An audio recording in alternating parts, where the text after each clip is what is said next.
Hi, this is Michael Buffer, and welcome to the BoxHard Podcast. Hello, everyone. This is Mikey Garcia. It's the monster from the swamps, Regis Rougarou Prograis. Hey, what's up? This is King Carlos Molina, former IBF world champ. This is Michael, the Bounty Hunter, 2012 Olympian and your people's champ.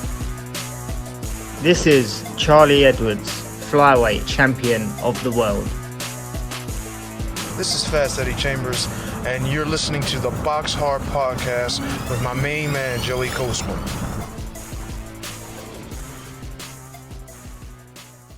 Hello everybody and welcome to episode 353 of the BoxHard Podcast. I'm your host Joey Coastman. I'm joined as ever by former heavyweight world title challenger. He's talking to me from the gym right now, Mr. Fast Eddie Chambers. Eddie, how you doing this week, my man? Doing good, my man. How about you? Always good when speaking with you, Eddie. We're going to dive straight into the review part of the show as we always do. Then our special guest this week will be Jackie Kallen. And for people that don't know who that is, it's a bit of a kind of different guest to the kind of guest we would normally have on for an interview. It's usually a boxer. We don't really interview trainers. We don't really interview managers too much. We just tend to stick to the boxers. But I think it's a very interesting interview with Jackie Kallen, who of course once upon a time was a showbiz journalist who interviewed the likes of Elvis Presley and Frank Sinatra and all these other, super famous celebrities. And then she winds up interviewing a couple fighters at the Cronk Gym. She becomes a boxing publicist, and then she becomes a boxing manager for one of Eddie's favourite boxers of all time, Mr. James Toney. So that interview will be right in the middle of part 1 and part 2. So it's going to be interesting, and let me know what you guys think of it as well when you hear it. It is interesting, and let me know if you like it, and we should get other guests like that in the future. Not that I think there's many people quite like Jackie Kallen, who as well has had a movie made about her life as well. So it is very, very interesting. But anyway, without wasting any more time, let's dive straight into the review part of the show. We're going to start here at the historic Stadthalle in a place in Germany. Over here, Firat Arslan, it seems like the perfect place to start. It was last Friday, July 15th. Firat Arslan with a second round TKO win against Juan Rodolfo Juarez, who's now 20-7, but Firat Arslan at 51 years of age has racked up win number 52. He's got 9 losses and 3 draws. Elsewhere on that card, we should mention it. It's a real weird one. Austin No Doubt Trout, friend of the show, a majority decision win over 8 rounds against Florin Cardos, who's now 21-4. Austin Trout 35-5 with a draw. So one judge had it a draw. The other 2 judges narrowly gave it to Austin Trout. Moving out now to the Copper Box Arena in Hackney Wick, London. I was actually at this card. We're going to run through the undercard real quick here. Sean Noakes, that's the brother of Sam Noakes. He's now 2-0. I think he had just the one fight, and it was a points win, if I'm not mistaken. Anyway, he got in there with a guy called MJ Hall, who is a very, very, very tough journeyman who had a record of 2 wins, 84 losses, and 2 draws. Now, MJ Hall, of course, having that many losses, it means you don't get stopped often. He'd only been stopped 5 times in those 84 losses, so no one expected him to get knocked out by Sean Noakes, who didn't even knock out the guy that he boxed in his debut. Anyway, the unexpected happened. Both of his opponents, to be honest, have been very durable, the 2 fighters that he's been in with, by the way, Sean Noakes. But yeah, it ended in the second round, and it absolutely destroyed my bets of the weekend. So thank you there, Sean Noakes. Completely screwed me up. But a second round TKO for him, it was super impressive. Very, very impressive. And the same thing kind of happened with another fighter on the card, a guy called Khalid Ali. He's now 3-0. Again, a second round stoppage against a very, very usually tough journeyman, Des Newton, who's now 8-25. Newton down heavy in that second round. I can't remember what punch it was that put him down, but it was unbelievable. There was a moment where he had his back turned and Khalid Ali just absolutely swarmed him, was all over him. Then he kind of forced him into turning his back, and then he was just, it was horrible to watch actually. That's how much he swarmed him. It was very, very impressive. That's it really for those two. Elsewhere on the card, a win on points for Sonny Liston Ali against Chris Adaway, a win on points for Umar Khan against Enkel Gomez. Carol Italma with a win. He's now 8-0, a TKO in round 4 against Michael Gazdic, who's now 6-24 with a draw. I thought that there's a chance that one could have gone the distance, so I got that one wrong.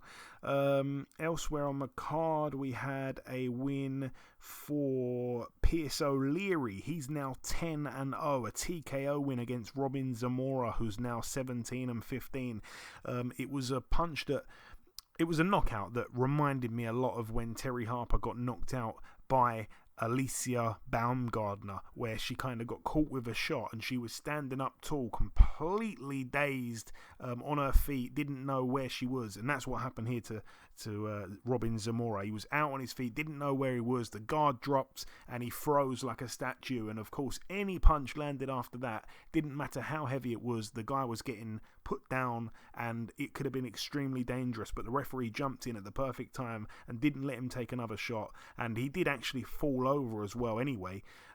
So the referee waved it off. The guy fell over without taking another punch, and then when he was down, he got back up and tried to protest it. No, not at all. Perfect stoppage by the referee, and I'm not sure who the referee was, but brilliant stoppage.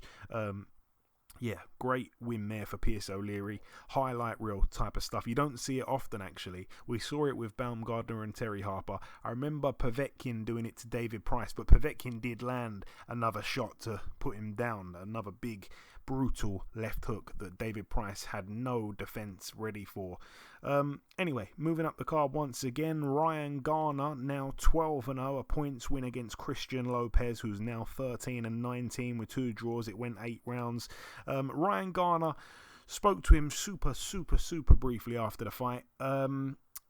He looked good, but this guy Lopez was so hard to hit clean, and I could see Garner getting very frustrated. I mean, he won every round, but you could see he was getting very frustrated. He was loading up on shots, and the guy was just taking him on arms and stuff like that. He was very hard to hit clean, and it was a good win for Ryan Garner. Brushes off the cobwebs, and he has a baby due, I think, in January. He's just announced, so January next year. So all in all, a really good week or so for Ryan Garner. Moving up the card once again, Dennis McCann, very, very impressive. He's now 13-0. He becomes the first man to stop James Beach Jr., who's now 14-3. James Beach Jr. down once in the first round and once in the 8th round, which was the final round in the end because the corner threw the towel in. He was really, really impressive, Dennis McCann. I thought that as the fight would go on, he would maybe slow down a little bit and perhaps even James Beach could cause him some issues late on, because James Beach had gone 10 rounds a couple of times. I think he'd gone 12 a couple of times. Dennis McCann hadn't really done the rounds, and whenever he'd kind of got to about the 5th or 6th round in previous fights, he seemed to look a little bit tired. But apparently, from my inside sources, he had done the weight better than he'd ever done the weight. He didn't cut any corners, and he looked really, really good. It's the best I've seen him. He was unbelievable, and it's really exciting actually to see a performance like that. It was a statement, I think, and it sets up so many brilliant fights that can be made domestically there at featherweight, if that's to be where he's going to be campaigning at.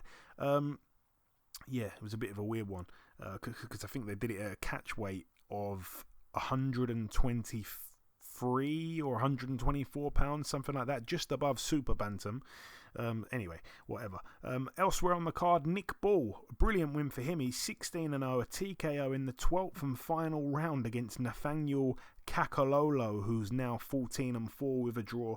It was a really tough fight actually for Nick Ball. I'm not sure what the scorecards were, but he took some really big shots. There was one round, I can't remember which one it was, but he took a really good shot, and it seemed like he was this is a bit of a stretch, but I felt like he was kind of on his way down, and then he got hit with another shot that kind of kept him up for a moment there. I don't know if he was actually going to go down, but he was certainly going in that direction. And he unleashed a hellacious beating over Kekolo as well, who took so many shots. Seemed to show a brilliant chin. You almost don't want to see him back over here testing another Brit, because he can be a real handful. Yeah, I don't know if he's going to get the phone call to fight another guy coming through anytime soon, in this country at least. But no, good win for Nick Ball. He was given away about 3 foot in height. He was absolutely tiny, to the point where I wasn't even sure who it was in the ring, because I had gone somewhere when they announced who was in the ring. And when I come back, I saw this really tall black guy and this really small white guy. And I was like, who is that? And then someone said it's Nick Ball. And I was like, wow, he's absolutely tiny, particularly compared to that guy there. But no, good win for him in the end, and it was a good finish as well. Elsewhere on the card, Hamza Shiraz with a win. He's now 16-0, a TKO in the 5th round against Francisco Torres, who's now 17-4 with a draw. Really good win for Hamza Shiraz, who has done something there, stopped Torres, and he's done something that in Torres' last fight didn't happen to him. He went the distance with Jose Benavidez, who of course is going to be boxing Danny Garcia in a very short period of time. So, he's got him out of there, Hamza Shiraz, and I think that was a really, really good win. And I think him moving out to the States has done him a lot of favours, because he's in that gym in Van Nuys, California, with Ricky Funes, the Goosen gym. And, we see Brits go to America and train with an American trainer. And sometimes you can kind of see that the British fighter is not the trainer's priority. And I'm going to use Amir Khan as a good example. He went over there to be in the Freddie Roach gym, and Freddie Roach had Manny Pacquiao. Khan was kind of second best, if not third best, to some of the other fighters in that gym. But Khan is a self-made millionaire, a big superstar. But no, he wasn't a superstar in that gym. And then Khan went to Virgil Hunter. And of course, Andre Ward was the star, and Amir Khan was secondary to him. And, I feel like a few English fighters over the years have gone out there, and a couple of them have actually trained with Freddie Roach and stuff, but they've never really been like the main guy. And at the minute, I think we've got Joshua Buatsi out there training with Virgil Hunter, but he's not going to be the main guy, even though I can't think who else Virgil Hunter has on his hands. But anyways, Hamza Shiraz goes out there to this place completely in the middle of nowhere compared to where he's from, and he goes in the gym with Ricky Funes, and Ricky Funes in that gym, obviously working alongside Joe Goosen, has had the likes of Brandon Rios in the gym. He's had the likes of Malik Scott in the gym. He's had the likes of John Molina Jr. in the gym, and many other really good fighters over the years. There's been some great fighters out of that gym, way more established at this period of Hamza Shiraz's career. But already I've noticed that they're posting him on their social media like Hamza Shiraz. They've even got a bag up in the gym with his logo on it, and I think that's a mark of respect to the British fighter, because it's not been like that with some other Brits that's gone out there. And now I think he's also in the gym with Ryan Garcia as well, who of course is training under Joe Goosen. We're going to get to that a little bit later on, but I think it's a really good move for him.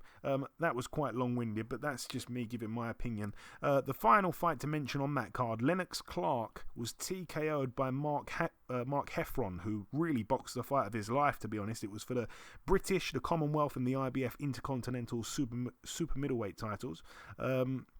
Lennox Clark now 20-2 with a draw. Mark Heffron 28-2 with a draw. It was the 5th round as well. Before I've gone too fast there. I need to get back to Hamza Shiraz for a sec. In the 3rd round, it was super exciting because Shiraz dropped his opponent, whose name is eluded me for a sec, Francisco Torres. He drops Torres, and then he goes on the front foot and tries to, get on the attack and try to finish the guy off. And then he walked into a shot, and he goes down himself, and the whole crowd gasps. And then he gets back up, and I was very impressed, and I felt it was very important to see how he would react to being dropped like that, because he got a bit overeager, gets dropped, gets back up, regains composure almost instantaneously. Then he gets back to his smart boxing and drops the man again before the round was out. So 3 knockdowns in round 3, 2 for Shiraz, 1 against him in between the 2 knockdowns. So you don't see that a lot. But I was very, very impressed with Shiraz, to be honest with you, because, yeah, you know, he showed character there. And you don't expect someone to get dropped and then come back and like I say, regain composure that quickly to drop the guy again in the same round. Doesn't happen often. Very impressive. You know, not perfect, of course, because he got dropped, but as perfect as it could have possibly gone after being dropped. Like I say, Mark Heffron fought the fight of his life. Lennox Clark, I expected to win the fight, and he was the big favourite, so it was a big upset really for Mark Heffron. But Mark Heffron started really well, and he put a dent in Clark really early, and I thought that Clark had weathered the storm. He had a couple decent rounds, I think maybe like round 3, round 4, but then Mark Heffron kind of got a grip on him again, and yeah, I think if the fight went late it would have favoured Lennox Clark, but he wasn't allowed really to get into a comfort zone as such, because when he did have a couple rounds of not much success, but he had a couple of improved rounds, that's when Mark Heffron decided to go, whoa, don't get too comfortable, I'm going to come at you again. And it was really impressive to see him stop him. I thought at the time it was a tiny bit premature, but it was on the blind side of me from where I was sat ringside, so I'm not sure, but yeah, brilliant for Mark Heffron. Over the moon for him. Moving out now to the Crypto.com arena in Las Vegas, Los Angeles, California. Over here, a win for Lamont Roach, a points win over 12 rounds unanimously there against Ankel Rodriguez, who's now 20-2. Like I say, Lamont Roach 23-1 with a draw, looking to get another world title shot in the near future. Elsewhere, we had Ricardo Sandoval lose for the second time. He's now 20-2. I believe it was a bit of an upset. He lost to David Jimenez, who's now 12-0. It was a majority decision over 12 rounds, and someone put a screenshot up of the in-play betting, and for Jimenez to win the fight on points, like with about 30 seconds to go in the 12th round, it was like it wasn't going to happen. Basically, they thought that Sandoval was going to get the decision. I don't remember watching it too tough, to be honest with you, but Jimenez was deducted a point in round 7 for holding, and then Sandoval was down in round 11, so they kind of both cancelled themselves out, both being 10-8 rounds the other way round. But yeah, Jimenez to win on points, it was huge money in the final round, so they didn't expect that to happen, the bookies, but they were wrong. And the main event, another couple fights to mention on the undercard actually. Alexis Rocha now 20-1 again. Last time out he beat Blair Cobbs. This time he got in with Argentina's Luis Alberto Veron, who's usually a really tough guy, and he showed his toughness once again. He lost unanimously over 10 rounds. Veron, he's now 19-5 with 2 draws. Rocha now 20-1. Rocha. And elsewhere on the undercard, the return to the ring for Diego De La Hoya, the cousin of Oscar De La Hoya, now 23-1, a KO in round 4 against Enrique Bernache, who's now 24-14. Bernache cut from a headbutt in round 1 and stopped standing, a knockout win in round 4. So good to see Diego De La Hoya back to winning ways. And then the main event, Ryan Garcia, now 23-0. I'd forgotten last week. I thought he'd had a year and a half out the ring since he beat Luke Campbell, but he did fight a couple months ago against the guy's name again has eluded me. Oh god, it was his comeback fight, wasn't it? He boxed the African guy, Emmanuel Tago, I think his name was, back in, I think it was April. And he went the distance with Tago, who's a tough guy. But anyway, he got in with Javier Fortuna, and on paper, arguably, it was going to be the toughest fight of his career. Fortuna down in round 4, round 5, and then in round 6, counted out, knocked out. Brilliant performance from Ryan Garcia. Really, really, really good performance. Didn't really see a flaw in his game, to be honest with you. I think he seems to have improved off of the last time we saw him. Obviously, Joe Goosen working in the gym with him, so credit to Denim Jacket Joe. But yeah, what did you make of it, Eddie, if you saw any of it? Ryan Garcia to beat Javier Fortuna in that fashion. I mean, it just doesn't happen to Fortuna, to be quite honest. Yeah, I agree. This is the first time I've seen any kind of situation like that for Fortuna, and I mean, Ryan Garcia, we know he's a really talented fighter with a big punch, a lot of speed. He's athletic and just has, the sky's the limit for him. But there are things and are flaws I see with Garcia. I think he stands a little too tall, head up in the air a little bit too much. I think he tries to look over his punches, if that makes sense. He's like throwing punches. He also punches down, and and his head is up in the air. And for me, calling out a guy like Tank is just not a good look for him at this point if he's going to perform. And I know that sounds bad, and and it's like it looks like I'm nitpicking, but what I'm doing is I'm trying to match these two guys up. You understand what I'm saying? And when I match these two guys up, and I look at what Tank does so well, and I look at what Ryan Garcia does well, and don't get me wrong, Ryan Garcia has just as good a chance to land a big shot as anyone against even Tank. But him being that big target and throwing those shots from the outside like that with his head up and then punching down is just going to give Tank an opportunity to do something similar to what he did to Rolly. And I don't think that Ryan Garcia is going to be as aggressive with a guy like Tank either, and which actually he shouldn't be. But I don't know. It's just I don't see. It doesn't look like it would turn out good for Ryan. You know what I mean? Like I said, he's really talented, a really good fighter, and he proves that by beating Fortuna the way he did. But he's really just an overpowering force for a guy like Fortuna, and he proved it in this particular fight. Too fast, too talented, and honestly, I guess I don't want to say too big, but he was tall. He used his range perfectly, so I can't really complain. But him with his head up in the air like that, and every once in a while in that fight, even for the small amount of time that it went on, he was kind of like up in the air, and Fortuna would throw like an overhand left or like a hook. It was kind of like an overhand format. I mean, or overhand or kind of like right hook, and it kind of caught him and kind of discombobulated his planning for a hot second. And if he's in there with a guy like I said, with like a guy like Tank, it's just gonna be a lot more difficult. And if Tank lands a clean shot, I just don't think it's gonna end well for Ryan. Okay, well, moving on to the next card.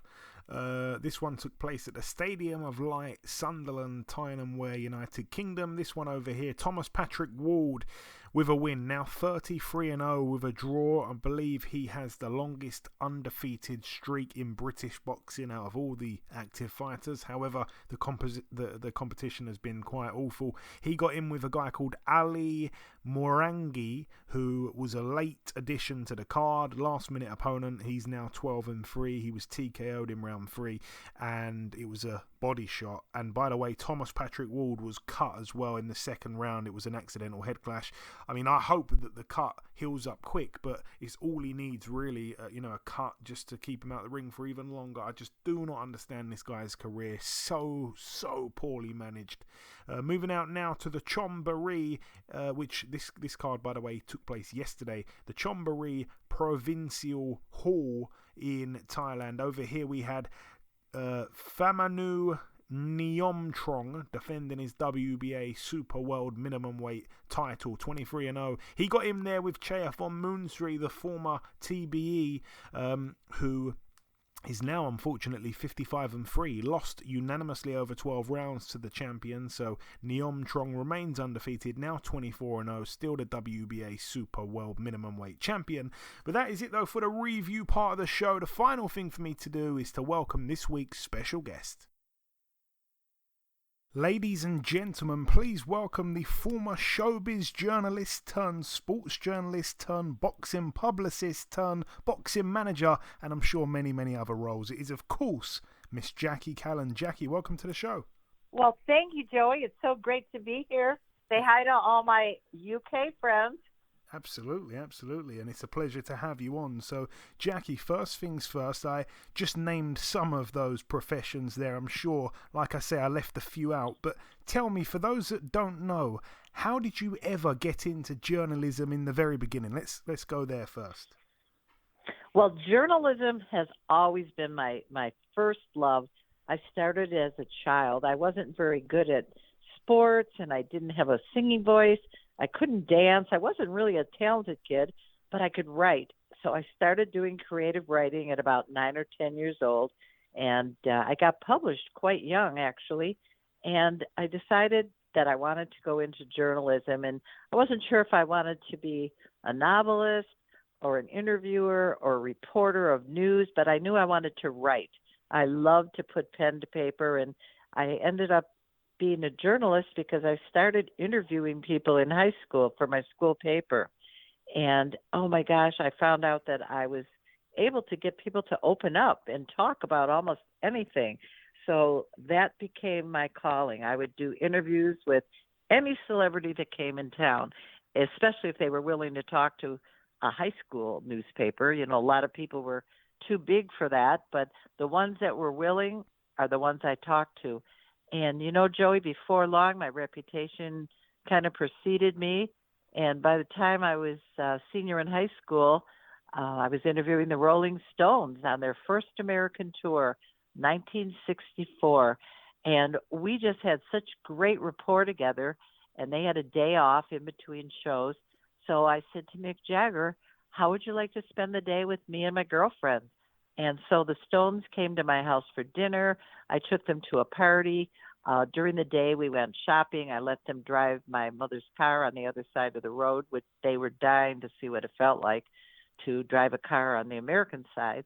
And so, you know, I found that I was really quite good at talking to people, and that's what launched me into journalism. It's an amazing story, and I knew about that Rolling Stones story, which is unbelievable. Of course, it's surreal.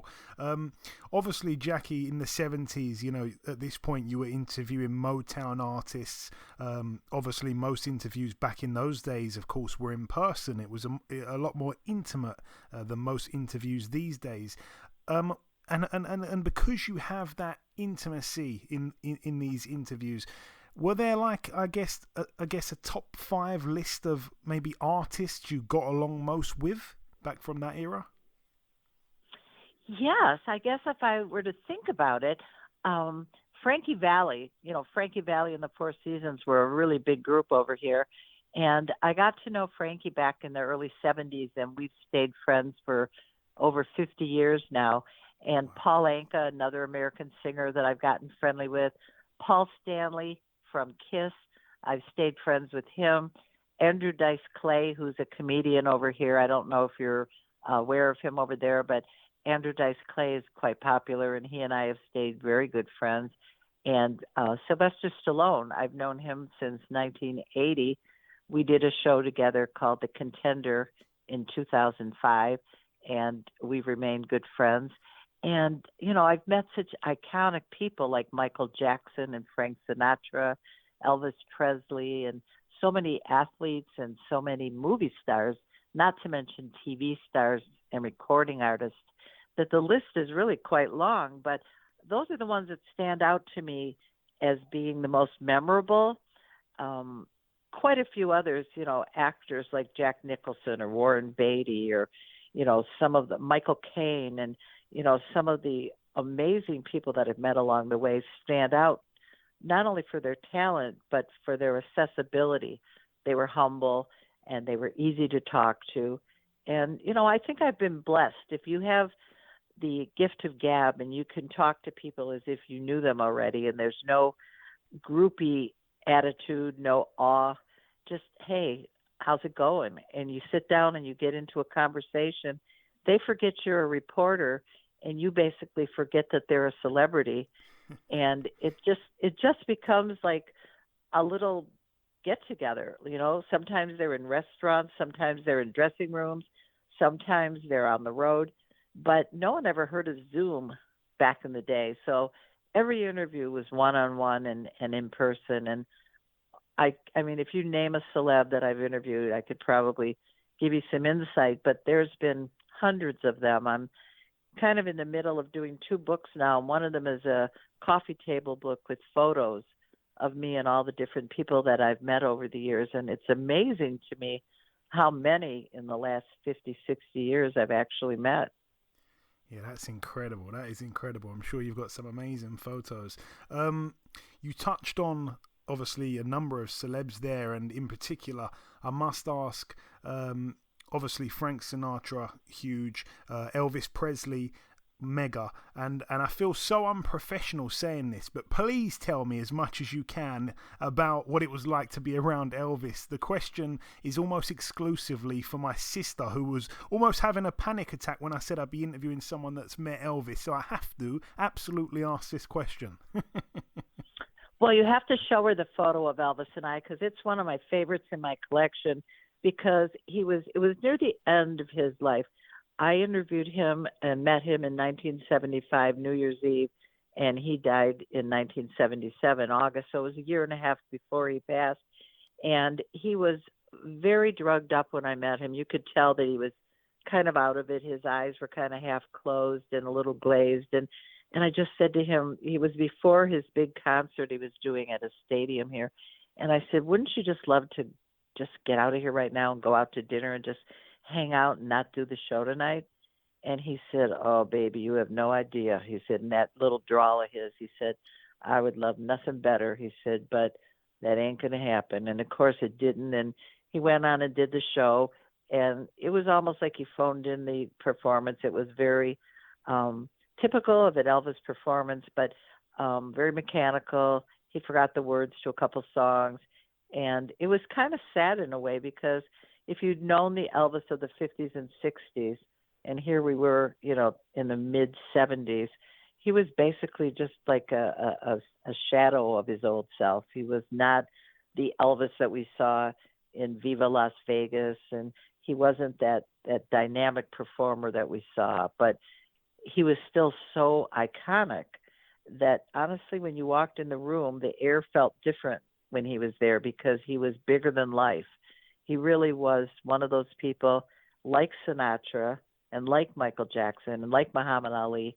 Those 4 people all, I think, had an aura to them that was almost palpable. You could feel the air was different when they walked in the room.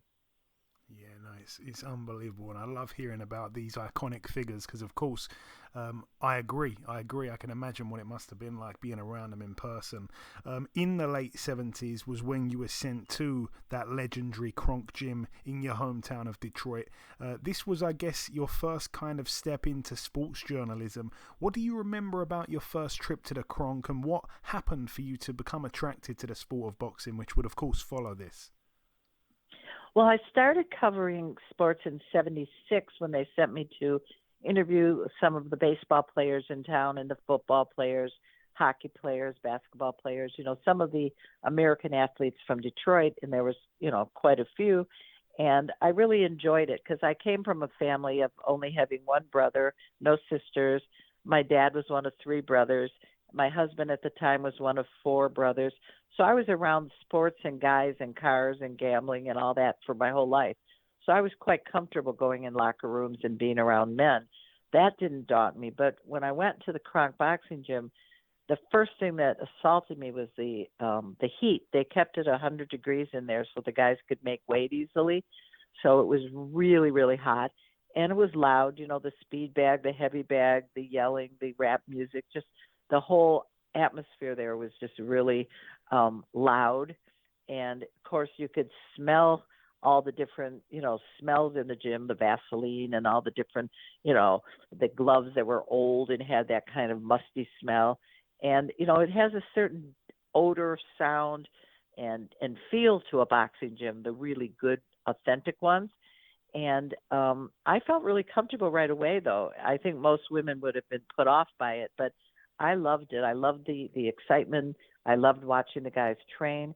The only thing I didn't like was the cockroaches. I'd never seen a cockroach in my life until I went to the Kronk Gym. And because of the heat, and the moistness in the walls. There were a lot of them, and that freaked me out. But I got used to them after a while, and I just didn't pay any attention. I just zipped up my purse so they wouldn't get in. Because the first time I went there, they crawled in my purse, and I didn't know it until I got in the car. And I almost crashed when one of them crawled out on my lap. But that being said, you can get used to anything, and I even became used to cockroaches. Oh, man. And I know that, I don't like them. Yeah, you don't like them. No, I don't like them. I know that, of course, when you went down the Kronk, you interview Tommy Hearns. How did it go from interviewing him to subsequently becoming his publicist, and how quick was that transition also after first meeting Tommy? Well, the first time I met him, he was so quiet and soft-spoken, it was really almost hard to hear what he was saying. I had taped it, so I had to play it back on loud to even get what he said. He was very quiet and very just humble and sweet. He was like 19 years old. He was just a kid, big gangly kid with long arms and long legs. And gradually I started interviewing Emmanuel Steward, some of the other fighters in the gym. And when he hired me about maybe 3 months into it, to be their publicist, I said, well, this is going to be a new adventure for me, and it certainly was. And it took about 6 months for Tommy and I to really bond where he was comfortable. I think that we came from very different backgrounds, and so he wasn't sure at first, how to get along and relate to me. And, of course, now it's 44 years later, and he's one of my best friends in the world. I see him constantly. We live near each other. And so, he's like part of my family. He comes to my family events. I go to his family events. And, we're very, very close. And at the beginning, I don't think I ever would have expected that 4 decades later, we would still be such a big part of one another's lives. But that's what boxing does. It forms relationships that last lifetimes. All the fighters that I've worked with are still on my radar. We still stay in touch. And Tommy specifically, I was just with him Friday night, and that's the kind of relationship we have. And despite the fact that he's a 7-time Hall of Fame world champion, he's still a very humble guy. He dresses beautifully. Everywhere he goes, he's dressed to the T's. Wonderful to his fans. Joey, he's the kind of guy, if you met him, he'd put his arm around your shoulder and he'd get in a pose with you like he was going to punch you. And he's just a character. He's very warm, and he's just a lovely man. Nice, amazing. And I always say it I don't want to go off topic, but I always say it to anyone that speaks to me and says, what are some of these boxers like? There's this, I guess, incorrect, what's the word I'm looking for? Just the judgment, really, on boxers, how they are. Yeah, people have a bad impression of fighters. They think that they're all going to be, maniacs and bite your ear off and rip your head off. And some of them, I must say, do have angry temperaments. And some of them, like any other group of people, you're going to find the good, the bad, and the plain, and the exciting, and everything else. But as a rule, I've found that out of the ring, they're gentlemen or gentlewomen in many cases. But in the ring, that's their job. They're at work, and they're in there to do a job, and they do their job. Then when they come out, they hug each other. They show respect in almost every case. You'll see a few that have some actual rivalry that takes it out of the ring. But in most cases, fighters embrace afterwards. There's good sportsmanship, and there's mutual respect, because it takes a lot to be a fighter, a lot of training, a lot of running, a lot of sparring, a lot of sacrificing what you eat, the hours you keep. Your sexual activity is based on when your next fight is. So there's a lot of components, and it's not easy. If it were, everybody would be a world champion. So I think fighters have a respect for each other because they know what it takes, and not everybody can get all the way to the top. Yeah, without a doubt. And you mentioned, obviously, the late, great Emmanuel Steward. He was running the gym, of course, at the time. I like to ask this question because I've spoke to many people over the years that have, been trained by him or just knew him in any kind of personal capacity. everyone speaks so highly of this guy. Do you have fond memories with Emmanuel? Oh my gosh. If it wasn't for Emmanuel Steward, I wouldn't be in boxing because he gave me the opportunity. He opened the door to a white female from the suburbs who probably had very little in common with most of the fighters that came from the inner city, that were from a much different background than mine. I was a mother with two little boys, a suburban journalist who had, very little that you would think would have in common with Emmanuel Steward or any of the fighters. And he said, I don't care if she's female, I don't care if she's white, I don't care anything. If she can do the job, let's give her a chance. And I have always been so grateful and appreciative to him, because had he not opened that door, I probably wouldn't have been able to walk into the boxing world. And, not that it was easy back then being a woman in an all-male dominated world, because there's always going to be the guys that are going to have a chip on their shoulder, aren't going to treat you the right way, or are going to have different ideas in their mind of what you're doing there and why. And, I could give you all kinds of stories, but overall, Emmanuel opened that door, and he was very protective. And all the guys at the Cronk Gym looked out like I was a sister to them. And they paved the way, because when other fighters saw how well I got along with the Kronk fighters, they automatically gave me respect.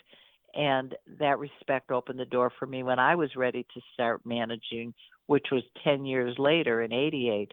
But nevertheless, I had by then proven myself. But that's a long time, 10 years of kind of an apprenticeship and under Emmanuel's wing. And then when it came time, he said, go ahead and fly on your own. Go out there, give it a shot. And if you have any questions or anything I can help you with, I'm here.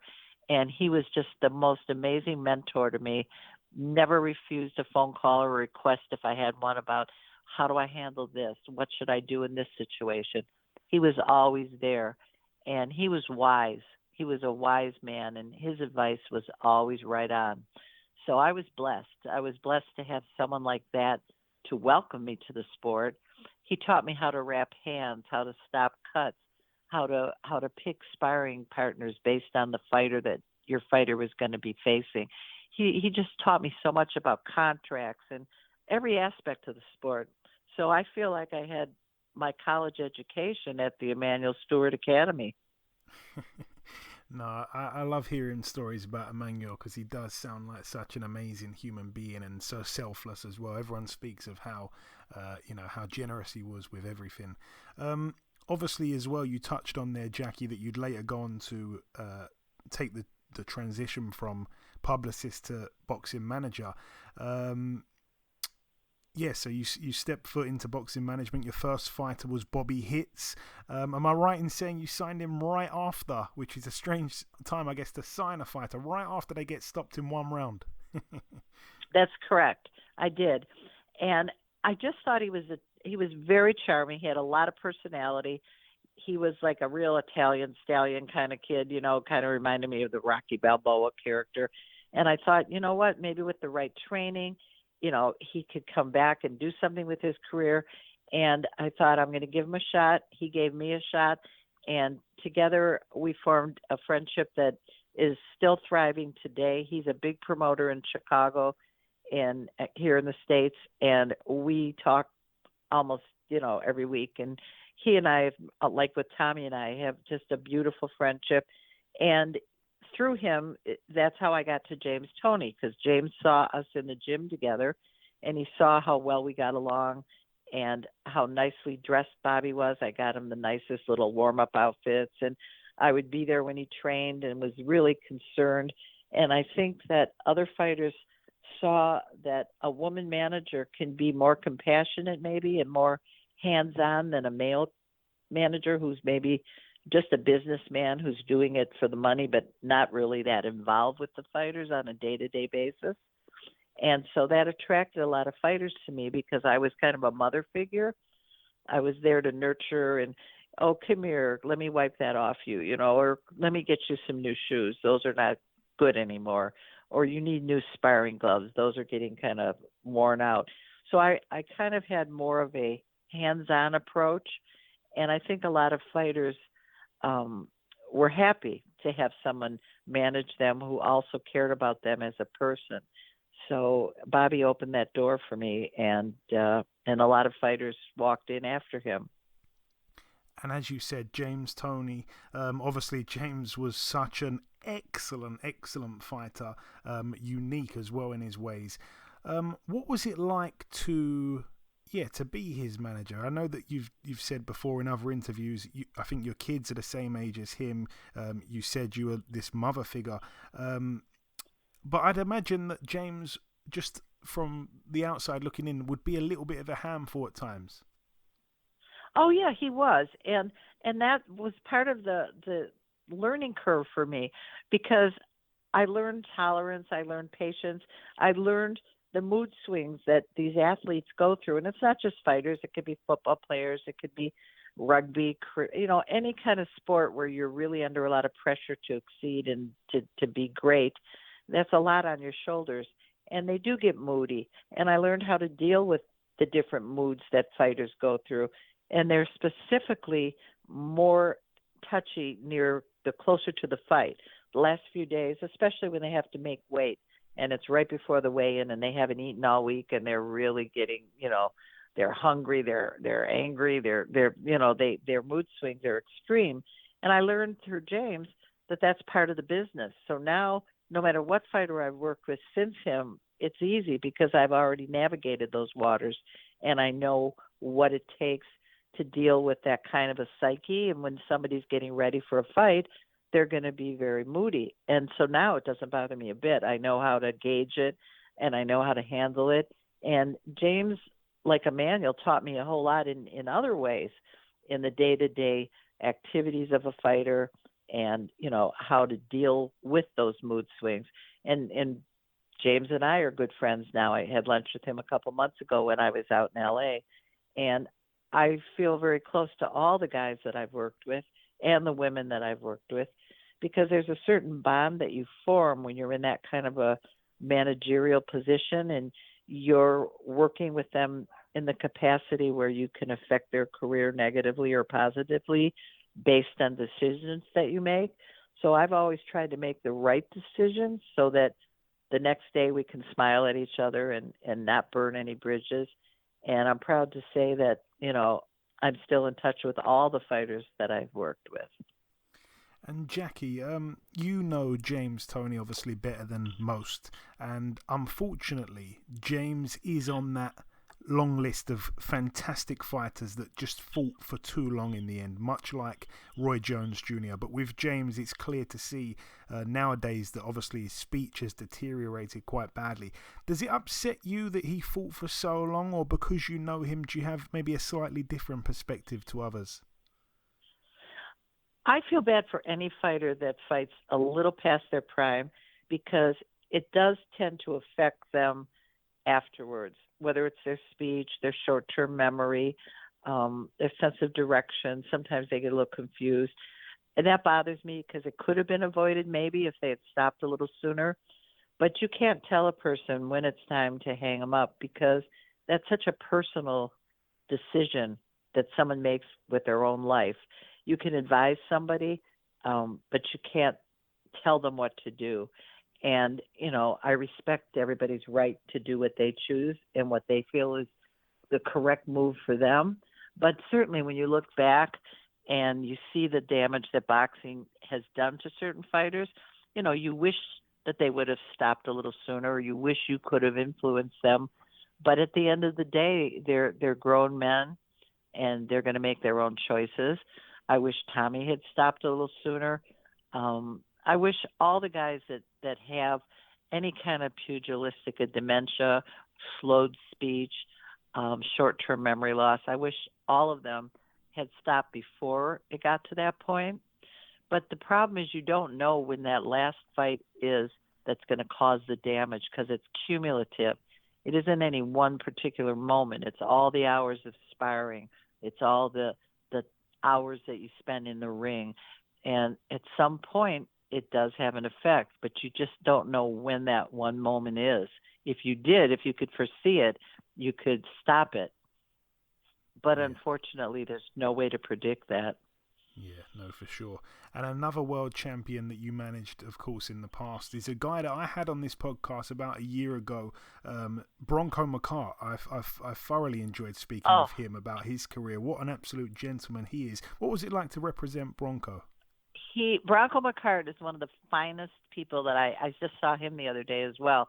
We see each other. I saw him twice last week, actually.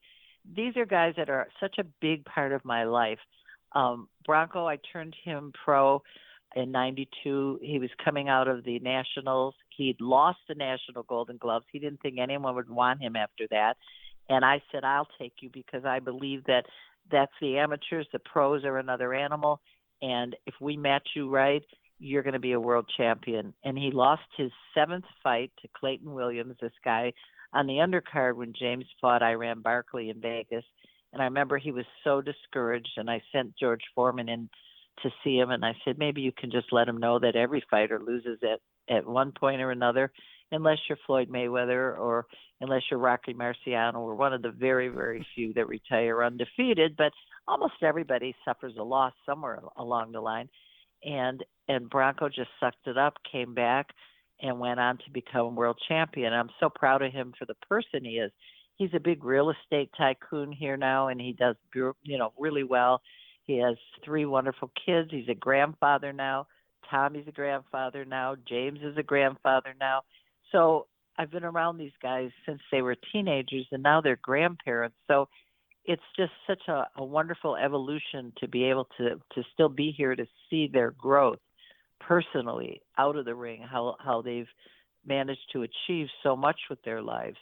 And, it's for me, it's a testament to, I think some of the things that might have instilled in them when they were kids that they've been able to retain. And I'm just so proud of each and every one that I worked with, Pinklin Thomas, Boom Boom Johnson, all the champions that I've had a chance to travel the world with, Milt McCrory, Jimmy Paul. They were all spectacular in their own way. To see them get that belt put around their waist after all that hard work, and to see how they interacted with their fans and their families and their friends, the entourages that are there when you win but that kind of disappear when you lose. The whole psychology of boxing is fascinating to me because, when you're a winner, your dressing room is filled with people, and when you lose, it's a lot quieter. Yeah. No, that's a sad thing about boxing, but it is, I think, the best sport in the world. And yeah, Bronco McCart, what a brilliant, fantastic guy he is. Describe to me, Jackie, what it was like when you were managing some of these top fighters, because you were very much, of course, in charge of their journeys, both negative and positive at times. And I've spoken to many fighters myself over the years, and sometimes the fighter themselves come up with the craziest plan in their head about their career. And I'm not knocking their belief in themselves, I admire it, but sometimes it can come across a little bit like borderline delusional. As a manager to fighters who can sometimes have these crazy visions that are unrealistic at times, do you have to kind of go along with it and try to believe in their vision yourself, or do you just be honest with them even if they don't want to hear it sometimes? That's really, really a good question. And I'll tell you why that's a good question, because it takes a lot of psychology to be a good manager, because I've had both examples. I've had fighters that thought they were ready for a title fight after 10 fights, and they would be very mad at me if I didn't match them with some top 10 fighter who I knew they weren't ready for. And they just thought, well, you don't believe in me. You don't have my back. And I need a manager who can see how great I am. And I would have to explain to them, I do see how great you are, but greatness takes time to develop. Greatness doesn't come overnight. And you are on your way to greatness, but if you rush it, you won't get there. And so let me do my job. I'll match you the best I can. Step by step, we'll get better each fight. But you can't go all the way to a top 10 fighter after your 10th fight. It's just not the right move. And it's a question of sitting down with them and trying to explain it. I've had it the other way around, where I've had fighters that I know are extremely capable who could beat anybody at their particular stage of the game. in their weight class, and they're nervous to fight anybody. They get their stomachs get upset. They throw up the day of a fight. I can't fight this guy. I don't think I could beat him. He's too tall. He's a southpaw. He's too this. He's too that. And so those guys need to be boosted up. You have to kind of convince them that they're better than they are. The other guys, you have to slow them down and make them realize that they're not quite as good as they think they are. So you get both examples with boxers, those that think they're better than they are and those that don't know how good they really are. So it takes a little bit of psychology and a little bit of patience to sit down with each individual fighter and tap into their own psyche and try to make them realize where they are in their career and make them believe that you've got their best interests at heart. You're not going to overmatch them, and you're not going to feed them bums just to make them feel good that they're, world beaters, because that doesn't do anything for a fighter. So that's a great question that you asked, because it is a very individual case-by-case thing. And but you do see the ones that think they're better than they are more often than the ones that don't have confidence. Yeah, absolutely. You almost have to be like good cop and bad cop all in one, almost. Absolutely. You're right. You're 100% right. And I want to ask, Jackie, what was your most frequent challenge when it came to dealing with fighters within a business capacity? I think the biggest challenge is keeping them happy, keeping them active when they say, when's my next fight? I got to fight. I need to stay busy. And then getting them the right money, because every fighter thinks they're worth top dollar. And some situations, there just isn't that money there in that particular fight. So you have to explain to them that there's basically 3 different reasons why I take a fight. 1, the money may not be great, but it's wonderful exposure for you. It's a good win because this fighter is rated higher than you, and if you beat them, it's going to elevate you in the ratings. So even the money's not great, we're going to take it because it's going to enhance your career. Or maybe it's not the fight that's going to enhance your career, but it's really good money for an easy fight. So we're going to take it, even though it's not going to be a step up. It's going to give you a nice payday. Or sometimes it's just the exposure. It's on the undercard of a really big fight. Maybe it doesn't pay that much. Maybe the opponent isn't going to, put you up that much higher in the ranking, but you're going to get seen by so many people that never would have seen you otherwise. So we analyze every fight opportunity and try to explain to the fighter why this is the right fight at the right time. And that can be challenging because they may not see that. So I always have to explain to them, why am I taking this particular fight at this particular time? And once I explain it, they almost always understand. Yeah, no, that makes a hell of a lot of sense to myself. Jackie, what would you say was your most prominent skill when it came to dealing with fighters within a business capacity? I'm guessing patience must be right up there. I would say that's probably one of the top qualities that I have, is that I'm extremely patient. I'm very nurturing. I'm a very even-keeled person, which suits me well for this business because I don't lose my temper very often. I don't have real high highs and low lows. I wake up in a good mood. I usually maintain that mood the whole day. And when a fighter loses, I don't get all upset and make him feel horrible for losing. And when he wins, I'm ecstatically happy, but I don't overdo it so that the other fighters feel bad if they didn't win. I think the fact that I'm very even-keeled is an asset to me, because they know that no matter what happens, I'm going to be steady Freddy. I'm going to be the same at all times, and they can count on that. And again, the patience, and I'm very tolerant. I'm not a very argumentative person. I don't hold grudges, so I don't burn any bridges. If I have a problem with someone, we sit down, we work it out, and we move on.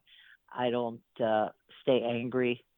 And that's helped a great deal because people have temperaments. And in this sport, there's moments when people get very upset. And if you let that bother you, you're going to carry that anger for the next fight and the next 2 fights. And then it makes a relationship dissolve and break down. So my thing is, if you've got a problem, let's talk about it, and then let's move forward. We have one goal here, to get you to a world title. And I'm going to do everything I can do, and you do everything you can do, and we're going to hopefully get there. And, again, I treat them all like they're my family, because they really are. When we work together, we're a family. And I have a kid now, Mike Quan Williams. He's 17-0. He's fighting in August. And, he's just getting to the point now where he's just a few fights away from a title shot. And when I got him, he was 18 years old. Now he's a father with a little boy. And you see them change and grow right in front of your eyes. And the pride I feel when I see how they mature as a fighter, as a man, it's so wonderful to me. I just enjoy every second with my fighters. I have a kid here that just lost his first fight that he lost last week. He was 3-0 going into the fight with 3 knockouts. He faced a tall southpaw, and it was a little hard for him to get inside the southpaw stance, especially with the big difference in reach. And he lost the decision. It was sad, but like I told him, we'll be right back. Next fight, you'll make it up. Somewhere down the line, we'll fight him again and get that loss back. In the meantime, let's just keep moving. We don't look backwards, we look forwards. And it's important for me to let these fighters know that win or lose, I'm in their corner. And that kind of confidence makes a fighter want to fight for you, and they want to win for you. And at least they know that if they don't win every fight, that's okay too. And Jackie, I guess it's kind of almost unfair to narrow it down to one moment, but I'm going to ask anyway. Is there like a single moment that you would describe as the most challenging one for you in boxing? Oh gosh, I don't know if the word challenging applies, but I guess it would if you look at it as a challenge. But when James Toney fought Michael Nunn in Michael Nunn's hometown of Davenport, Iowa, in 1991, we were a 20-1 underdog, and nobody expected James Toney to win. He was a substitution for Stevie Collins, and so it wasn't really expected that he was going to win. I believed he could win, but going into the 6th, 7th round, he was behind, and I started to get extremely nervous because I knew he needed a knockout to win. And, I felt this was a huge opportunity. It could change both of our lives if he won, and yet it wasn't going our way. And then all of a sudden, 7th, 8th, 9th rounds, he started picking it up. He turned it around and knocked him out. And that was a very pivotal moment in my career, in James' career, and for women in boxing, because it put me on the map as someone who knew what they were doing, as opposed to, oh, she's okay for a woman. Then it was kind of like she's okay. And so it kind of validated me being in boxing, I guess, because prior to that, I think people looked at me as a novelty or a gimmick, or they thought I was fronting for someone. Maybe my husband was really the man behind the fighters. So that moment kind of turned the tables for me. So I feel like I already know the answer to this question, but had you been on the receiving end of sexist comments and stuff like that prior to this? I'm guessing so. Oh, of course. I was 32 at the time, and so I was still, I would say a good target. I was an attractive woman, and I think I was an anomaly in the sense that I was a white blonde in a sport that was predominantly, Hispanic, African American. I stood out, that's for sure. And, the promoters would make comments, you want your guy on my card? Well, what are you going to do for me? And the fighters would make comments. And, I just got so used to it. And I mostly dealt with it with humor. I would just say, oh, that's a great offer. Let me think about that one. Or, hey, if I decide to go in that direction, I'll let you know. Or, wow, that's flattering. Thanks. I never acted offended. I never acted, indignant, like I was so insulted. I just kind of laughed it off like, oh, you boys, aren't you cute? And I really think that worked well for me, because no one was ever offended and got mad at me or felt embarrassed that they had offended me in a way that now I'm going to look down on them. I just always kind of laughed it off like, oh, you got to be kidding. or I'll say, "Oh, I'm so flattered. That's so sweet of you." I kind of deferred every time to humor. And so I never really had a bad experience. I had one promoter that, would come to my door in the middle of the night and knock on the door, call my room and stuff. And, he was a little bit more annoying than some of the others. But again, it was not a serious problem. It was nothing that I couldn't handle. And, I had some reporters tell me early on that I should go put on a bikini and be a ring card girl and, things like that. But I just laughed it off. I'm not the type I have a thick skin, so I'm not the type to take offense easily. And if they were thinking it was going to chase me out of the sport or make me cry or back down, they were very wrong. Some of these things that were said to you, obviously, even me hearing it, it's disgusting to hear now, and I'm sorry that you had to go through these things. But in this day and age, a lot of those things couldn't slide now, obviously. When you you're right. I mean, there's. Can I tell you, Joey? There were so many worse things that I'm not, going to say because it's really not worth repeating, and I don't want to use the language.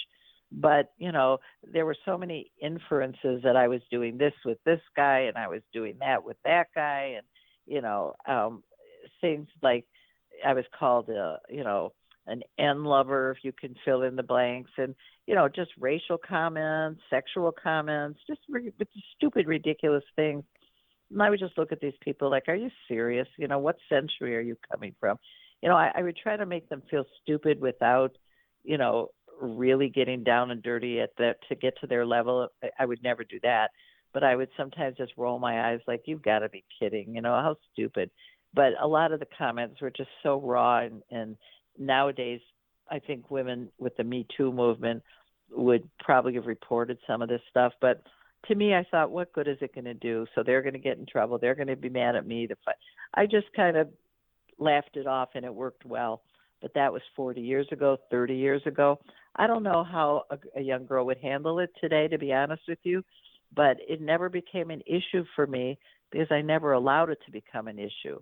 But I don't know how a young girl starting in the business who doesn't have a thick skin, whose feelings do get hurt, I don't know how she would handle it. It would probably be rather difficult. Yeah, for sure. And as you say, or as I said, in this day and age, you obviously couldn't get away with some of these things. And you said it yourself, you're very patient, you're very tolerant. It's still obviously incredibly wrong for these people to have said these kind of things. But good on you, of course, to look back in an era where, a female in boxing, especially connected to some of these top fighters, it just didn't happen, and you were a trailblazer. So to do it in these days, I think would probably be easier, actually, if I dare say so, than the times that you did it. So credit to you. I want to ask you a really difficult question here, actually, Jackie. I want to ask this. It's almost a little bit unfair, but if you could say what was your happiest single night in boxing, do you have a happiest one above the others?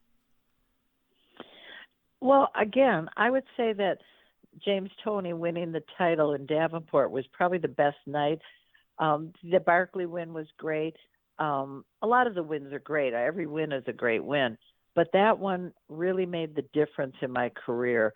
Got us on the cover of Ring Magazine. It did a lot. I'll tell you the interesting thing about it, and it's still a factor. Funny that you asked that, but that year when he beat Michael Nunn, the boxing writers had a big banquet, and they named Fighter of the Year and Manager of the Year. And they gave him Fighter of the Year, but they did not give me Manager of the Year. They gave it to who did they give it to? Aaron Pryor's manager at the time. And I know there was a lot of, talk about, wow, if she wasn't a woman, she'd have got it. I mean, his fighter, he was the best of the year, and she got him there. And so I just very politely just said, well, maybe another time. I didn't complain about it. And then the following year, I got Manager of the Year. It was a year late, but I got it. And now this year, James made it into the International Boxing Hall of Fame in Canastota here. And I always thought when he got in, I'd get in. But it didn't work that way. He got in and I did not. So maybe at some point I will, maybe I won't. But it's just been interesting to see how the sport treats women, and some things have changed a lot, and some things haven't. But you know what? I wouldn't have changed a single thing. The night that James won was such a wonderful feeling for me as a woman to have a world champion when there were so many men that have tried for years and never had a champion. It, like I said earlier, it did validate me, and it will always be a highlight. And the opposite to a highlight, you said you don't have many low lows, or at least you don't dwell on them as such. But do you have like a big regret or any regrets at all? In boxing? I do.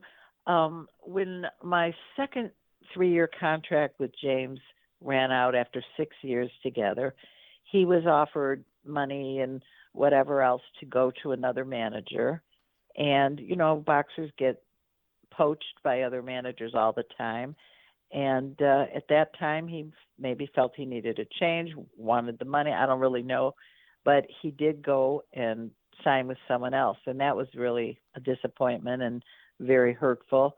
You get over those things, you move on and sign other fighters. But James was the best I've ever had, and probably the best I ever will have, who knows. But that was a disappointing moment.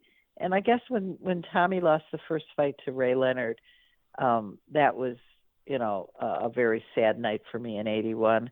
I think we all expected that he was going to win from Detroit. We were all Tommy Hearns fans. Had it been a 12-round fight like they are today, he clearly would have won. But it was 15 rounds back in those days, and Leonard came on those last few rounds and won. So, those were both really hard to take events. And I guess when he lost to Hagler, that was another blow when Tommy lost to Marvin Hagler. It was a very exciting fight, but it ended the wrong way for me. But the highs have been so much more exciting than the lows, and that's the way I look at my life in boxing. Is it's been so wonderful that the few lows, that's life in general, isn't it? You get the highs and you get the lows, you get the good days and you get the bad days. So overall, I think my career has been stellar, and I've just enjoyed it more than I could have ever hoped. Yeah, and talking of your career, obviously you've authored 2 books, if I'm not mistaken. We've got Hit Me With Your Best Shot and Between the Ropes. Not only that, but your life was the inspiration behind that 2004 film Against the Ropes with Meg Ryan. Now, I know that a lot of that story was changed for whatever reason, and if you had it your way, you probably tear the script into 100 pieces. But how does it? It wasn't really my story at all, Joey. They completely put their own spin on it, so it really wasn't much of a movie that resembled my life. However, it was very inspirational to a lot of women, and I'm glad for that. But Peter Mann, who's an author from London, has written an authorized biography on my life that's coming out, I believe, next month. And I'm not sure if it's going to come out in the UK and America at the same time, or whether it's going to come out over there first. But it's called Against the Odds, the Jackie Kallen story. And Peter Mann's just been a joy to work with. And so I'm really looking forward to that. And I do a lot of motivational speaking, which is just so much fun for me to go to a group of people. And I have a whole slide presentation with a lot of pictures and, tell them just about my trajectory and, my different careers and how one led into the other, and show pictures of some of the iconic people I've met and some of my highlights and the bigger moments of my boxing career. And, it's so much fun to be able to share that with people. And I've got a TV show in development now with some really big producers over here, and it's called Queen of the Ring, and it's similar to The Contender, but it's for women fighters. So we're looking to find the toughest woman out there. So that's going to hopefully start shooting this fall. And, and I stay as busy as I can with all of my projects. And, my theory is you can get older, but you don't have to get old. And that's just not on my agenda. Aging is a privilege that we don't all get. So every year that I am here, I'm very appreciative, and, I have a lot of gratitude for my energy, because let me tell you, I get up and I'm on the run day and night, and thank God I do have a lot of energy. And, I think that keeps you young. And you mentioned you're still managing a couple of fighters now. You've got Michael Williams. How many fighters are you managing at the moment, Jackie? I have Mike Kwan, and I have Sam Rizzo. That's the 130-pounder from Detroit. Talking to a kid from Africa that I'm hoping to bring over here in September. He's a African champ. And, I want to keep it low because I've got these other projects that I'm doing, and I don't want to have a huge stable where I can't keep them all busy. And, I think everything in moderation, and that's why my life is so flawless right now and is going so well, is I have enough fighters that I can handle that. I've got the book that I've worked on. I've got my motivational speaking. I've got the TV show that I'm working on. And, when you have different projects and you have enough time to allot to each one, then you can be successful. But when you overload yourself, something's going to suffer. And I don't want any of these things to suffer. So, I'm pretty careful to keep that balance. And I think that's a lesson for all of us is don't bite off more than you can chew. And, time management's so important. Finish every day what you plan so you don't put it off to the next day because then it never gets done. And so I think I'm pretty much on top of that, thank goodness. No, I'm really happy for you because a hell of a lot sounds like it's going on. Obviously, you said that Michael Williams, I think you said boxing in August. You mentioned that the Against the Odds book, the Jackie Kallen story, is out soon. Any release date for that just yet, or you're not too sure, Jackie? I believe it's going to be in August. Oh wow, August is a big month for you. I think it's going to be a lot of fun for me. August is going to be a fun month, and the more that I do, I've been involved in a mentoring program with young women in the inner city for years, and we take these girls and we take them on different excursions to museums, and we take them to beauty shops and get them makeovers and things like that. And it's so heartening to see that these girls just need a break. They just need somebody to kind of mentor them and give them encouragement. And that's something that's very close to my heart because I believe every person needs somebody to encourage them. And if you're not getting that at home, then you need to be getting it somewhere, right? And then I have 2 sons and I have 5 grandchildren. I just got through co-producing a movie in Hollywood called The Legend of Jack and Diane, which is based on a John Mellencamp song. And that's being edited now. It should be out by the end of the year. And I'm going to be actually acting in a movie in August called One's Honesty. And it's a movie about teenage suicide. And I play a teacher who actually counsels these young kids in high school who are going through the tragic loss of one of their students from suicide. So it's a big step up for me. I'm not really an actor, and it's going to be a challenge to see if I can pull it off. But I'm excited to do it because it's a wonderful project. It's going to go out to all the school districts in the United States to help these students understand that they're not alone, that depression is a serious thing, and drug use is a serious problem, and there are far too many suicides of young people. So I'm hoping this movie will be helpful in that capacity, and I can do my share to help young people cope with mental illness and that. So it's another little brick in my house that I can put in the overall package of when I look back on my life and just see another thing that I did that hopefully will have a positive impact. But, you try as hard as you can to do as much good as you can while you're here. And I'm 76 now, so, it's not like I have 50, 60 years ahead of me. So I want to make the most of what time I do have left. Who knows if I could go to 95, 100, I'll take it, But we never know, and over here in America, you're probably aware of the fact that we have so many mass shootings at schools and at malls and at parades and in grocery stores. So it's pretty precarious over here right now. So I think all of us are appreciating every day, in a different way than we used to. Wow. Yeah, I mean, you, like I say, you had such a glorious career, obviously journalism, then boxing, and to hear that at 76 you've got so many things going on just this year alone as well. So I just want to make sure I haven't missed anything. So let me get this right. So obviously you're managing a couple of fighters. One of the fighters is fighting in August. You've got the Against the Odds, the Jackie Kallen storybook out soon this year. You'll be filming this TV program, almost like a female version of The Contender in the fall.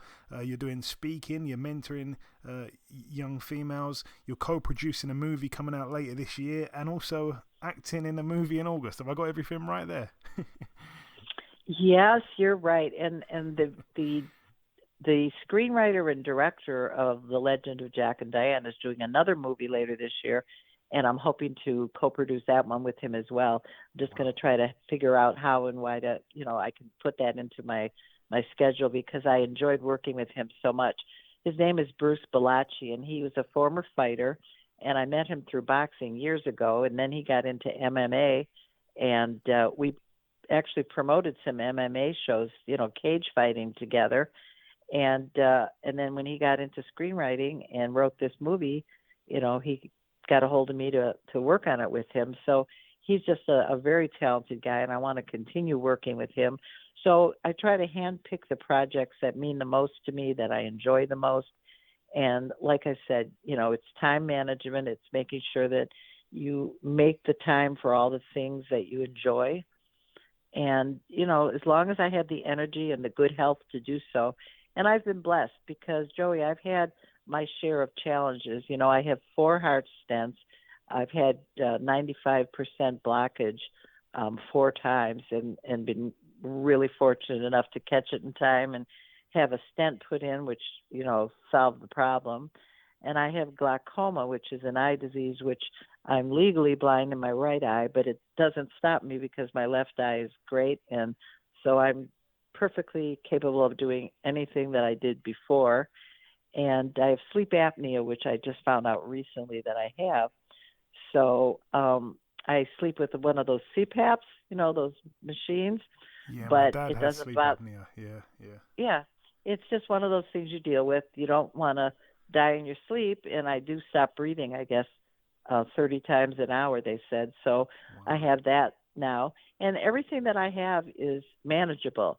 I've had 2 bouts with malignant melanoma and beat them both. They removed it, and although I have the scars to show it, it didn't get me, and so I'm still here.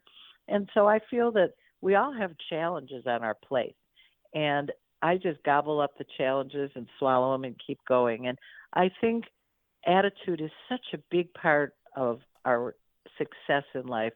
If you have the right attitude, you can conquer the problems and you can be successful.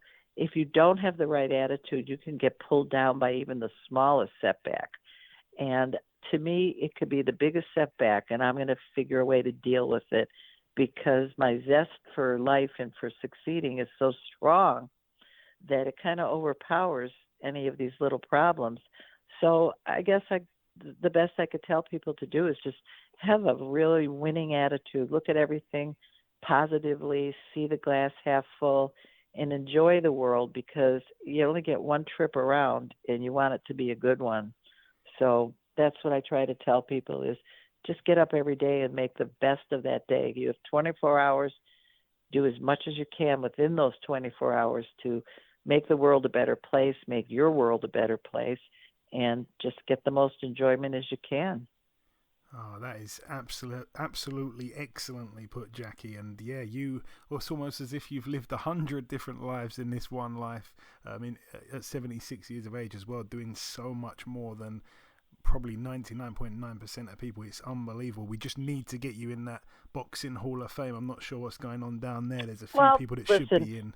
If it's meant to be, Joey, it will happen. And in the meantime, everybody has a bucket list of things they want to do, and one of mine is to come to England.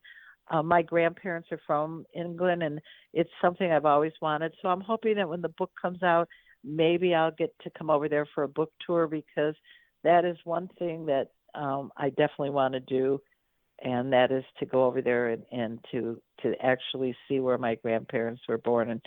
And so that's on my list. So if so, I will certainly look you up and we'll go have some tea or something. We certainly will. And just before we wrap it up, Jackie, if you've got any closing words, I was going to say, like, any words of wisdom, just, I guess, in life in general, perhaps, that you want to share with us just before you go. But you have shared so many excellent pieces of life advice during this interview. If you have any others, though, please let them out before we let you go. Well, I just think I live by the motto that I'm too blessed to be stressed, and the best attitude is gratitude, and to just see the best in every situation. And that's how I live, and it served me well. And I try to tell other people that don't sweat the small stuff, because it's basically all small stuff, and save worrying for the big things. Don't worry about something that might happen, because every second you worry about it, you're taking away time that you could be productive. And if it's going to happen, you can worry about it then. And in the meantime, just enjoy the day. So that would be my biggest advice to people, is live for the moment. Oh, that's brilliantly well put once again, Jackie. It's been unbelievable speaking with you. Listen, it's been an absolute delight on my end. It's been my pleasure. Thank you so much for your time and your stories. It's been a blast. Thank you. I wish you the best of luck. Wonderful questions.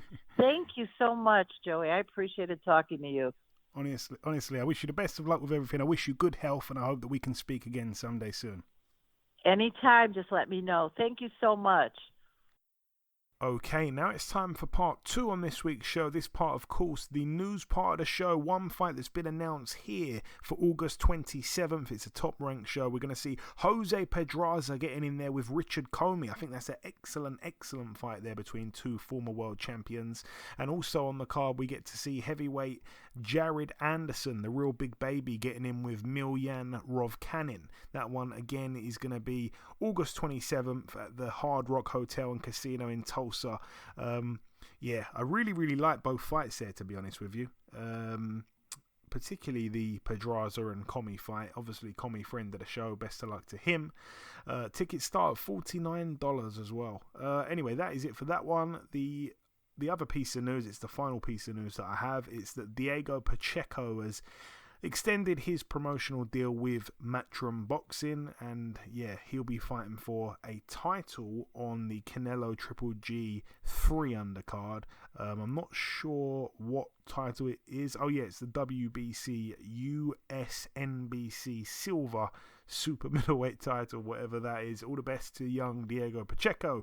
Moving on now to the preview part of the show. Only 2 cards to go over. We're going to start here with this one. It takes place on Saturday, July 23rd at the Grand Casino in Hinckley, Minnesota, USA. It's going to be live on ESPN+. On the undercard, we have heavyweight, the Italian heavyweight Guido Vianello, 8-0 with a draw, gets in with Rafael Rios, who's 11-3. It's not a fantastic undercard, really. We've got Gabriel Flores Jr., 21-1 in a 10-rounder against Giovanni Cabrera, who's 20-0. And then the main event, former world title challenger Joet Gonzalez, 25-2. I know that he had a sister that was in a relationship with Shakur Stevenson, and those guys both fought, and of course Shakur won that fight. And then Shakur, parted ways with his sister, and now Shakur has a child with a new woman. All the best to Shakur. He's loved on this show. But anyway, Joet Gonzalez, back to it, 25-2, getting in with former world champion, friend of the show, Nehor, Mr. Isaac Dogbe, 23-2. It's for the WBO International Featherweight title. It's over 10 rounds. It's a really tough fight for Isaac Dogbe, who just has not looked the same fighter up at featherweight. He certainly was way better suited to 122, and he has not looked as good at all at 126. It's not even close, and I think this is a really hard fight for him, to be honest with you. So if I'm not mistaken, I think Joet Gonzalez got in there with Navarrete, the man to inflict both losses on Isaac Dogbe's resume, if I'm not mistaken. So I think that happened. I'm not sure. Off the top of my head, I think both guys lost in the end to Navarrete, but of course Dogbe got beat down by Navarrete. It doesn't necessarily mean much. But yeah, it's going to be a decent fight, I guess. I just hope Dogbe can win because it's a really tough one. And moving out now, it's the final card to mention. It takes place at the Embassy Suites in Nashville, Tennessee, USA. It is a card promoted by a bunch of different guys. Greg Cohen, Dimitri Salita, blah, blah, blah, a few other guys. Anyway, the main fight to mention, would you believe it, the return of Big Baby Miller in the US. Jarrell Big Baby Miller, friend of the show, 24-0 with a draw. The Brooklyn heavyweight gets in with Derek Cardenas, who's 8-9. This is following Jarrell Miller fighting, what was it, the other week or whatever, when he weighed in at 330 something pounds, which was equivalent to 3 Nonito Donaires. Anyway, all the best to Jarrell Big Baby Miller. Yeah, obviously we say no to drugs and stuff like that. We say no to peds, but yeah, I don't think that's the case anymore. I think he's obviously served his ban, which was certainly a few years, and it's going to be good if he's clean to get him back in the division, because he was a really tough guy and he brought some weird dynamic to the heavyweight division because he was tough, he had a decent engine. Perhaps that's why, but we will see what he looks like without anything in his system that shouldn't be there. All the best to him. But that is it though for the show, pretty much. In part 1, we did the review part. We welcomed our special guest, Jackie Kallen. In part 2, I just did the news and I just wrapped up the preview part just there. The final thing for me to do, just before we wrap up the show entirely, is to come in with the outro, which I'll do in just a few seconds. Okay, and this wraps up episode 353 of the BoxHard Podcast. I've been your host, Joey Coastman. Eddie Chambers has been with me for the duration of the show. A huge thank you to our special guest, Jackie Kallen. It was an honour to speak with her. She's a woman who truly is an inspiration to anyone, to be completely honest. But let me know what you think about us having a different type of guest to usual. Should we do it again with somebody else? Let us know. We appreciate the feedback. But that's about everything from myself. Enjoy your weekends, people. Stay safe, and we shall see you all again next week.